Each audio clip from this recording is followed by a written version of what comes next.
گہرے نیلے سمندر کے نیچے چمکتے ہوئے مرجان کے محلوں اور رنگ برنگی مچھلیوں کے درمیان ایک ننھی جل پری رہتی تھی جس کا نام میرا تھا۔ اس کی چمکدار موتی جیسی دم تھی اور اس کی آواز نہایت سریلی تھی، مگر وہ اکثر تنہا محسوس کرتی تھی۔ باقی جل پریوں کے برعکس وہ چاہتی تھی کہ اس کی دوستی سمندر کی دنیا سے باہر بھی ہو۔ ایک دن سمندر کی تہہ میں کھوج لگاتے ہوئے اسے ایک پرانی شیشے کی بوتل ملی جو ایک ڈوبے ہوئے جہاز کے قریب بہہ رہی تھی۔ میرا کے ذہن میں ایک شاندار خیال آیا، میں ایک پیغام لکھوں گی اور اسے باہر کی دنیا کے لیے بھیجوں گی۔ اس نے جوش سے سوچا۔ میرا نے سپی کے پتوں پر سمندری گھاس سے لکھا، ہیلو، میرا نام میرا ہے، میں سمندر میں رہتی ہوں اور ایک اچھے دوست کی تلاش میں ہوں۔ اگر تمہیں یہ پیغام ملے تو براہ کرم جواب دینا۔ اس نے پیغام کو احتیاط سے لپیٹا، بوتل میں ڈالا اور ایک چمکدار سپی سے بند کر دیا۔ پھر وہ سمندر کی سطح تک تیر کر آئی اور بوتل کو لہروں کے حوالے کر دیا۔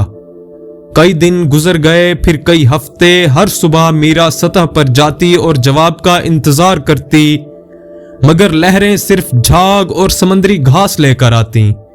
اس کا دل بجھنے لگا، شاید کسی کو میرا پیغام نہیں ملا۔ اس نے اداس ہو کر سوچا۔ پھر ایک دن اس نے پانی پر ایک بوتل تیرتی دیکھی۔ میرا نے تیزی سے اسے پکڑا اور اندر رکھا کاغذ کھول کر پڑھا، پیاری میرا، میرا نام لیو ہے، میں سمندر کے کنارے رہتا ہوں اور مجھے سمندر سے محبت ہے۔ مجھے یقین نہیں آ رہا کہ جل پریاں واقعی موجود ہیں، میں تمہارا دوست بننا چاہتا ہوں۔ میرا خوشی سے گھومنے لگی۔ آخر کار اسے ایک سچا دوست مل گیا تھا۔ ہفتوں تک میرا اور لیو ایک دوسرے کو پیغامات بھیجتے رہے۔ میرا نے اسے چمکتے جیلی فش، خوش مزاج ڈالفنز اور خزانے سے بھرے غاروں کے بارے میں بتایا۔ لیو نے سنہرے غروب ہونے والے سورج، اڑتے ہوئے بگلے اور گرم ساحل کی کہانیاں سنائیں۔ پھر ایک دن لیو نے لکھا، کاش میں تم سے مل سکتا۔ میرا کا دل دکھنے لگا، وہ بھی یہی چاہتی تھی، مگر جل پریاں خشکی پر نہیں جا سکتی تھیں۔ پھر ایک اور خیال اس کے ذہن میں آیا۔ اس نے کچھ چمکدار سپیاں، ایک خوبصورت مرجان اور ایک چمکتا ہوا چاندی جیسا موتی اکٹھا کیا۔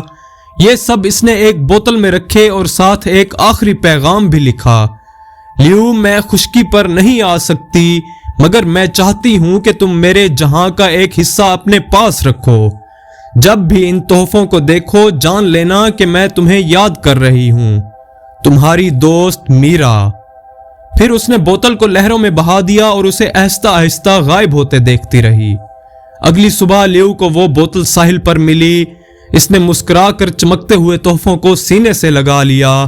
اس دن کے بعد اگرچہ وہ کبھی آمنے سامنے نہ مل سکے، مگر میرا اور لیو ہمیشہ ایک دوسرے کے سچے دوست رہے، یہ ثابت کرتے ہوئے کہ سچی دوستی سمندر کی گہرائیوں سے بھی آگے جا سکتی ہے۔